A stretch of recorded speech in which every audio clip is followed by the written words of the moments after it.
मागे कारण अनेक असू शकतात की दात तुमचे सरळ का नाही आहेत, पुढे मागे का आहेत. तर ब्रेसेस आधी कॉस्मेटिक आहेत किंवा कॉस्मेटिक कारणांसाठी लावले जायचे असं मानलं जायचं. पण ब्रेसेस नुसते कॉस्मेटिक रिझन साठी नाही, तर तुमची बाईट म्हणजे तुम्ही चावता कसे, तुम्ही बोलता कसे, तुम्ही जेवता कसे आणि तुमचा उच्चार कसा होतो शब्दांचा, या सगळ्यांचा त्यांचा संबंध आहे या सगळ्यांची. आणि कॉस्मेटिक कारणांसाठी तर ते लावले जातातच, पण त्याच्या व्यतिरिक्त ब्रेसेस हे काही काही लोकांचे जबडे करेक्ट जागेवरती नसतात, तर आधी त्यांचे दात सरळ करून मग एक सर्जरी केली जाते. त्याच्यासाठी सुद्धा दात आधी सरळ करावे लागतात, तर त्याला आम्ही ऑर्थोग्नॅटिक सर्जरी म्हणतो. म्हणजे ब्रेसेस आधी लावतो, तारांनी आणि क्लिपनी दातांना आधी सरळ करतो आणि मग सगळे एका लाईनीत आले की मग जबड्यांना आपण एका सर्जरीनी पुढे मागे शिफ्ट करतो, ज्याच्यानी ते बरोबर लाईनीत येतात. त्याच्यानी अनेक प्रकारचे प्रॉब्लेम सुद्धा सॉल्व्ह होतात. तर नुसते कॉस्मेटिक कारणांसाठी नसून तर ते अनेक अजून कारणांसाठी सुद्धा वापरले जातात. कॉमनली साधारणपणे लावलं जाणारी म्हणजे कारण जे आहे ज्याच्यासाठी ते लावले जातात ते म्हणजे की दात पुढे मागे असतात किंवा म्हणजे एका लाईनीत नसतात. जनरली आपले दात जे असतात ते एका सेमी सर्कलमध्ये म्हणजे अर्ध गोलात असतात. खालचा जबडा सुद्धा असतो त्याच्यात सुद्धा आणि वरच्या जबड्यात सुद्धा. पण जेव्हा ते पुढे मागे असतात किंवा काही जिभेच्या बाजूला असतात, काही ओठाकडे असतात, काही क्रॉस मध्ये असतात, तर तेव्हा आपल्याला ब्रेसेस लावून ते दात सरळ करणं फार महत्वाचं असतं. कारण आणि हे कळतं कसं, तर बरेच वेळेला शब्दांचा उच्चार सुद्धा चुकीचा होतो. काही लोकांना असं स, ट, छ, व हे जे शब्दांचा उच्चार असतो त्याच्यामध्ये अवघड जातं त्यांना. काही जणांची जीभ पुढे येते तर त्यांना सुद्धा अवघड जातं ते. तर बेसिकली दोन कारण असतात. आधी आहे तर तुमचे दात पुढे येत असं लोकांना वाटतं तेव्हा ते लावून घेण्यासाठी येतात, किंवा दुसरं म्हणजे पुढे मागे आहेत एका लाईन मध्ये नाही तेव्हा ते लावतात. आणि जर पालक जास्ती जागृत असतील आणि आजकाल युट्यूब आणि सोशल मीडियामुळे भरपूर लोकांना माहिती मिळते, तर बरेच जणांना किंवा आजकाल पालक भरपूर येतात असे ज्यांना कळतं की त्यांच्या मुलाच्या जबड्याची वाढ चुकीची झाली, तर तेव्हा काही असे प्लेट असतात किंवा अप्लायन्सेस असतात त्याच्या मदतीने आपल्याला जबड्याला पोझिशन पुढे करतात. जबड्याला आपण ग्रो नाही करू शकत. एकदा आपण जन्माला आलो की आपली जी ठेवण असते ती आपण थोडीफार बदलू शकतो नव्या पोझिशन मध्ये बाईट करायला शिकून, पण आपण ग्रोथ किंवा वाढ नाही करून देऊ शकत त्याच्यामध्ये. तर अशा काही प्लेट्सनी किंवा काही यंत्रांनी आपण पुढे चावायला शिकू शकतो मुलांना, किंवा काही जणांचा जबडा खालचा जो असतो तो पुढे असतो त्याला मागे आणू शकतो. तर काही करून आपण समजू शकतो की आपल्याला ही गरज आहे की नाही, आणि पालकांनी जास्ती जागृत झाल्यामुळे ते आता अजून सोपं झालं. आपण जसं टेक्नॉलॉजी आणि सायन्सनी म्हणजे जसं आपल्याला म्हणजे आपण जसं प्रगती केली आहे तर त्याच्यामध्ये आपल्याला भरपूर काही नवीन शिकायला मिळालंय. आपलं ह्युमन बॉडी म्हणजे आपलं शरीर कसं फंक्शन करतं, कसं साधारणपणे आपली वाढ होते, आपल्या वाढीचं वय काय, त्याच्यामध्ये आपली वाढ सगळ्यात जास्ती कुठल्या वयाला होते आणि त्याचा उपयोग आपण कसं करू शकतो हे आपल्याला कळल्यामुळे आता थोडं लवकर म्हणजे लहान असताना मुलं सुद्धा आपण करू शकतो. तर साधारणपणे असं म्हणतात की 7 वर्षापर्यंत हे इंडियन ऑर्थोडॉन्टिक सोसायटी म्हणजे जे इंडियाची ऑर्थोडॉन्टिक सोसायटी जी आहे त्याच्याप्रमाणे जी गाईडलाईन आहे ते 7 ते 8 पर्यंत तुमचं पहिलं चेकअप झालं पाहिजे असं त्यांचं म्हणणं आहे. नुसतं इंडियानी नाही तर बाहेरच्या देशांनी सुद्धा अमेरिकन ऑर्थोडॉन्टिक सोसायटी म्हणजे जे अमेरिकन असोसिएशन ऑफ ऑर्थोडॉन्टिस्ट आहे ते सुद्धा हेच म्हणतात, आणि युरोपमध्ये सुद्धा साधारणपणे 7 ते 8 पर्यंत म्हणतात की तुम्हाला जर काही यंत्रांनी तुम्हाला जर जॉची पोझिशन बदलायची असेल तर ती लवकर वयाला म्हणजे लहान वयाला केलेलं जास्ती चांगलं असतं. साधारणपणे जर तुमच्या दातांची म्हणजे ठेवण खूप पुढे मागे नसेल आणि जर म्हणजे असं थोडं किरकोळ प्रॉब्लेम असेल, म्हणजे तुमच्या दातांमध्ये फटी असतील किंवा तुमचं दात थोडेफार पुढे मागे असेल तर साधारणपणे 1.5 वर्षात किंवा 1.25 वर्षात ट्रीटमेंट होते. पण जशा आपल्या दातांच्या पुढे मागे असण्याची किंवा डोळ्याच्या प्रॉब्लेमची तीव्रता जशी वाढत जाते, म्हणजे सौम्य असते, काही काही वेळेला जो प्रॉब्लेम असतो सौम्य असतो, मग मध्यम असतो, मग तीव्र असतो, तर मग जशी तीव्रता वाढते जसं डिफिकल्टी वाढते तसं वेळ सुद्धा तसाच वाढत सुद्धा जातो. म्हणजे काही लोकांना ज्यांना सर्जरीची गरज असते त्यांची ट्रीटमेंट साधारणपणे 3.5-4 वर्ष सुद्धा चालू शकते. ज्यांना मीडियम लेवल म्हणजे मध्यम वर्गाची ट्रीटमेंट लागत असते, खूप जास्ती अवघड नसते, त्यांना साधारणपणे 2 ते 2.5 वर्ष लागू शकतात. तर तुमचे दात किती पुढे मागे आहेत, तुम्हाला किती ती करेक्शन ठीक करण्याची गरज आहे, त्याप्रमाणे तुमच्या ट्रीटमेंटची कालावधी डिसाईड होते. मुळात काय करतो ते मी एक म्हणजे इन शॉर्ट सांगतो. आपण आधी एक थोडस माइल्ड जेल असतं ज्याच्यामध्ये ऍसिड असतं, तर फॉस्फरिक ऍसिड म्हणतात त्याला. तर एक 37% फॉस्फरिक ऍसिड असतं, त्याच्याने आपण दाताला एच करतो, म्हणजे त्याला थोडंसं आपण रफ करतो त्याच्या वरच्या भागाला, ज्याला आपण सगळ्यात बाहेरच्या भागाला आपण एनॅमल असं म्हणतो दाताच्या स्ट्रक्चर मधल्या, त्याला आपण थोडंसं रफ करतो. मग एक साधारणपणे 15 ते 20 सेकंद आपण त्याला ठेवल्यानंतर त्या जेलला आपण पाण्याने धुवून टाकतो आणि मग ते सगळं पाणी आपण सक करतो किंवा पेशंटला थुंकायला सांगतो. एकदा पेशंट थुंकल्यानंतर मग एक बॉन्डिंग एजंट असतं. ते बॉन्डिंग एजंट बेसिकली काय असतं की असं ते जेल असतं ज्याच्याने आपल्याला चिकटवता येतं दातांवरती क्लिप्स. आता ते बॉन्डिंग एजंट ते चिकटवण्याच्या आधीची प्रक्रिया असते ज्याच्यामध्ये बॉन्डिंग एजंट म्हणजे ते छोटस असं सोल्युशन असतं पाण्यासारखंच, ते आपण दातांवरती सगळीकडे लावतो आणि एक अल्ट्राव्हायोलेट लाईट किंवा असं इंटेन्स म्हणजे खूप तीव्र इंटेन्सिटी असलेला एक लाईट असतो, त्याच्याने आपण ते सगळं जे म्हणजे जे सोल्युशन असतं त्याला आपण हार्ड करतो, म्हणजे ते चिकटतं दातांवरती. एकदा ते सोल्युशन चिकटलं दातांवरती की मग आपण जी क्लिप असते त्याच्या मागच्या भागाला मेश सारखं असतं. आता क्लिप अनेक प्रकारच्या असू शकतात, मेटलच्या असू शकतात किंवा सिरॅमिकच्या असू शकतात, त्याच्याबद्दल मी थोडं नंतर सांगेन विस्तारामध्ये.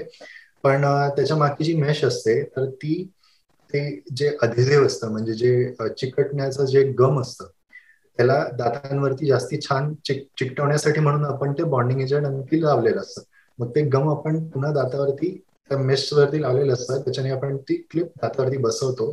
एक्स्ट्रा जे काय पण असतं बाजूचं ते काढून टाकतो आणि मग त्या पुन्हा त्या लाईटनी आपण त्याला ते हार्डन करतो, म्हणजे त्याला आपण पॉलिमराईज करतो. ते शेवटी एक ऍक्रिलिक असतं एका प्रकारचं, जसं आपल्या दातांमध्ये फिलिंग करतो आपण सेम मटेरियल असतं, पण हे जास्ती योग्य असतं क्लिप आणि तारेच्या ट्रीटमेंटसाठी. तर ते तसेच वापरले जातात जे गम्स असतात आणि अडेसिव्ह असतात.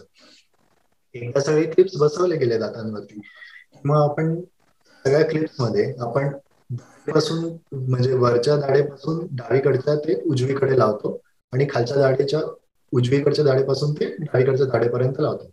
एकदा सगळे लावले गेले की मग आपण त्यांच्यामध्ये कॉमन तार लावतो जी कंटिन्युअस असते.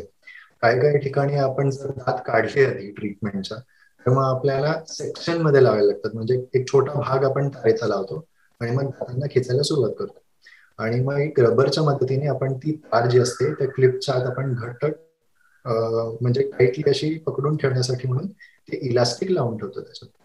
आता साधारणपणे पहिले 2 ते 3 दिवस किंवा 3 ते 4 दिवस पेशंटला प्रेशर जाणवतो, म्हणजे जोर किंवा दाब जाणवतो. तर बरेच लोक त्या दाब किंवा जोराला दुखतंय असं म्हणतात, कारण दात आपला बेसिकली काय करतो की बरोबर ठिकाणी येण्याचा प्रयत्न करत असतो, पण कधी कधी आपल्याला माहित नसतं की एक्झॅक्टली काय होतंय, किंवा लहान मुलं असतात किंवा ज्यांना माहिती नसते एवढं की एक्झॅक्टली काय होतंय, तर त्याच्यामध्ये ते म्हणतात की दुखतंय. तर हे दुखण्याची जी प्रोसेस आहे ती साधारणपणे 2-3 दिवस किंवा 3-4 दिवस चालते. त्याच्यामध्ये आम्ही त्यांना पेन किलर घ्यायला सांगतो जर गरज वाटली तर, आणि एकदा दुखणं बंद झालं की मग आम्ही त्यांना डिस्कंटिन्यू करायला सांगतो. मग साधारणपणे 28 ते 30 दिवसाची सायकल असते, त्याच्यानंतर मग पुन्हा नेक्स्ट वायरसाठी आपण त्यांना बोलवतो.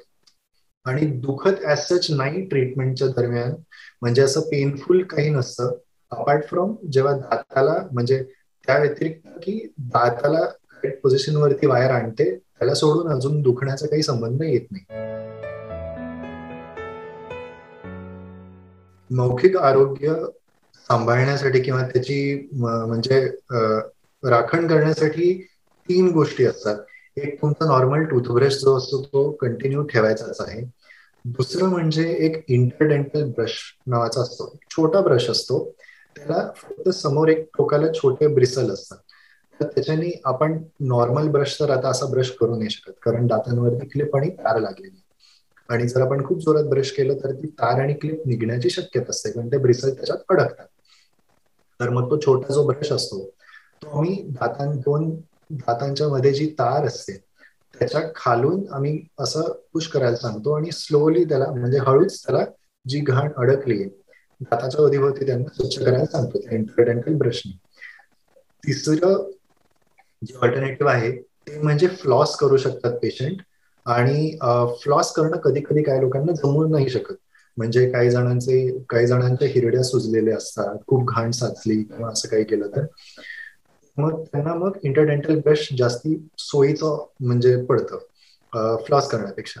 आणि चौथं एक असतं, म्हणजे जे मी आधी मेन्शन नाही केलं, हे एक ऍडिशनल गोष्ट म्हणजे या व्यतिरिक्त जर तुम्हाला अजून स्वच्छ ठेवायचं असेल तोंड तुमचं आणि दात तुमचे, वॉटर फ्लॉसर म्हणून असतं. त्याच्यामध्ये काय करतात की पाण्याचा जेट निघतोय, असं जोरात पाणी असं सोडलं जातं त्याच्यातून आणि वेगवेगळे मोड्स असतात त्याच्यामध्ये. तर तुम्हाला हळू पाणी यायला हवंय तर मग सॉफ्ट मोड असतो, काही जणांना असं प्लस मोड मध्ये येतो, म्हणजे थोडं थांबून एक जेट येतो मग पुन्हा दुसरा जेट येतो. तर ते एक ऍडिशनल वस्तू आहे ज्याच्याने तुम्ही मौखिक आरोग्य अजून चांगलं ठेवू शकता. आणि मौखिक आरोग्य ब्रेसेसच्या ट्रीटमेंटच्या दरम्यान चांगलं ठेवणं ह्याच्या मागे एक मोठं कारण आहे. ते म्हणजे जेव्हा आपलं जेवण किंवा अन्न किंवा अजून काही पदार्थ तिथे अडकतात तर मग क्लिपच्या पोर्शन मध्ये दात व्यवस्थित राहतो. पण त्याच्या आजूबाजूला जेव्हा अन्न अडकतं तर आपल्या एनामलची जी म्हणजे लेअर असते, जो बाहेरचा भाग असतो त्याच्यावरती अन्न अडकून अडकून तिकडे डिकॅल्सिफिकेशन होतं. म्हणजे तिकडचं जे एनामल असतं किंवा तिकडचं जे कॅल्शियम आणि फॉस्फरस असतात, हे जे दोन अणू असलेले भाग असतात त्याच्यामध्ये तो जो म्हणजे ठिसूळ होतो तो हळूहळू, आणि असे पांढरे पट्टे पडायला सुरुवात होते. तर मग दात शेवटी सरळ होतात पण तुमच्या दातांवरती असे पांढरे पट्टे पडतात जे अजिबात चांगले दिसत नाही.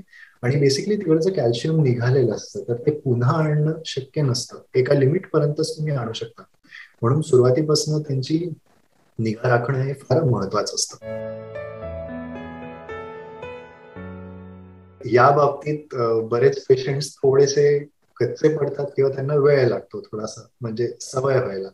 तर ह्यात महत्वाचं सांगायचं म्हणजे की चिकट वस्तू आणि कडक वस्तू या थोड्याशा तुम्ही टाळल्या पाहिजेत.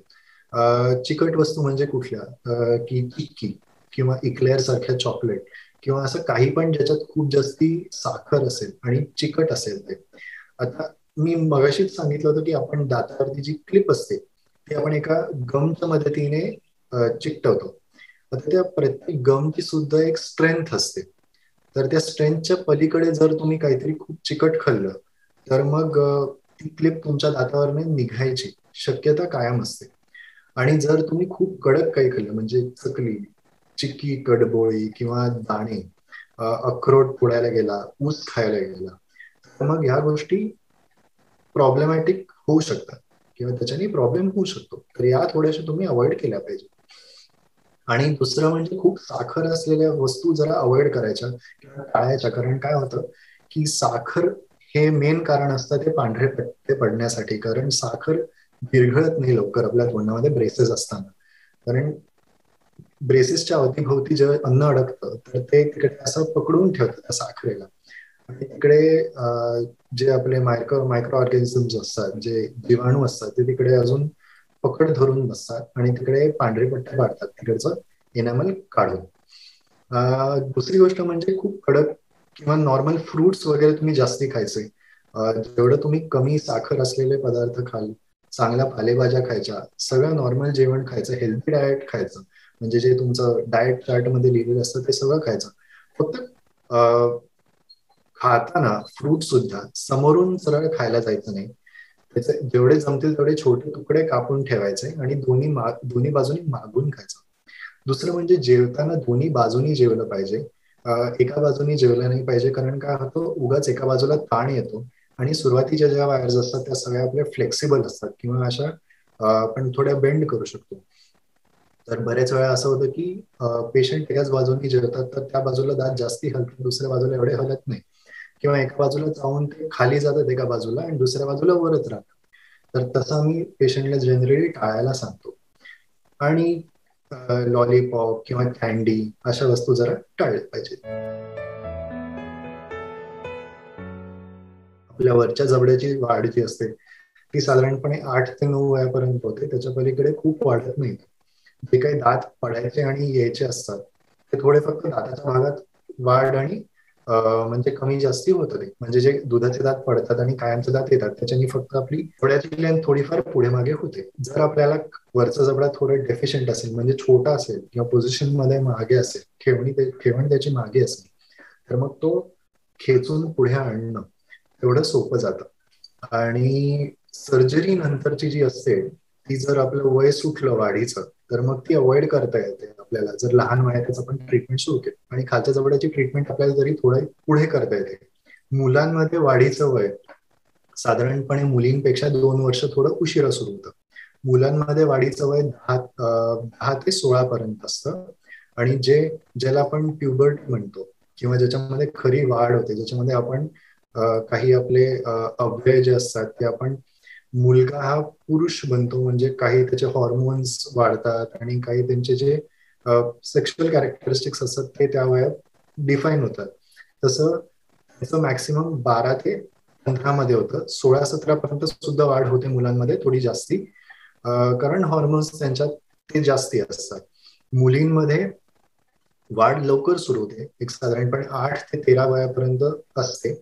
आणि ती ऍक्च्युअल जी प्युबरिटी असते किंवा त्यांचे जे जो वेळ असतो ज्याच्यामध्ये त्यांची खरंच वाढ होते ते म्हणजे त्यांचे एकदा मेन्स्ट्रुएशन किंवा पिरियड ज्याला म्हणतो, ज्याला आपण मासिक पाळी मराठीमध्ये म्हणतो, ते एकदा सुरू झाले की त्यांची खरी ऍक्च्युअल वाढ सुरू होते. पण त्याच्यामध्ये आपण ऍडव्हान्टेज घेणं आणि त्यांची जी खालच्या किंवा वरच्या जबड्याची वाढ असते किंवा पोझिशन मध्ये आपल्याला काही बदल करायचा असेल तो आपण करू शकतो तेव्हा. आणि ते तेवढंच आपल्याला रिटेन करणं सुद्धा चांगलं पडतं आणि ते स्टेबल सुद्धा राहतं. म्हणजे तसं जसं आपण बदल घडवतो तो तसा मेंटेन होतो. जर आपण उशिरा केलं ते तर जे काही आपला परिणाम मिळतात म्हणजे रिझल्ट मिळतात ते तेवढे स्टेबल नसतात किंवा ते तसे टिकून राहत नाही. म्हणून ते लवकर करणं, लहान वयामध्ये केलेलं साधारणपणे 8-9 मध्ये वयाच्या म्हणजे वर्षी मुलींमध्ये आणि मुलांमध्ये 10-11 पर्यंत केलं तरी ते लांब म्हणजे आयुष्यभर ते रिझल्ट आपल्याला टिकलेले दिसतात बऱ्याच केसेसमध्ये. आणि अनुभवाने अशा बरेच म्हणजे जे काही पण रिसर्च झालेले ते आपल्याला सांगतो की जास्ती टिकून राहतं. जर हे आपलं वाढतं वय सुटलं तर मग असे जे म्हणजे जर खालच्या जबड्यामध्ये किंवा वरच्या जबड्यामध्ये जर पोझिशनचा प्रॉब्लेम असेल किंवा वाढ झाली नसेल तर मग आपल्याला ते सर्जिकल पद्धतीने नंतर मग ते करेक्ट करावं लागतं. म्हणजे आधी तार बसवावी लागते, दात सगळे सरळ करावे लागतात आणि मग शेवटी सर्जरीच्या मदतीने आयदर जर वरच्या जबड्याची वाढ कमी पडली असेल तर वरचा जबडा पुढे घ्यावा लागतो आणि खालचा जबडा मागे घ्यावा लागतो. किंवा मग जर खालच्या जबड्याची वाढ कमी झाली असेल तर मग खालचा जबडा पुढे घ्यावा लागतो, वरचा जबडा मागे घ्यावा लागतो, किंवा असं कॉम्बिनेशन मध्ये करावं लागतं.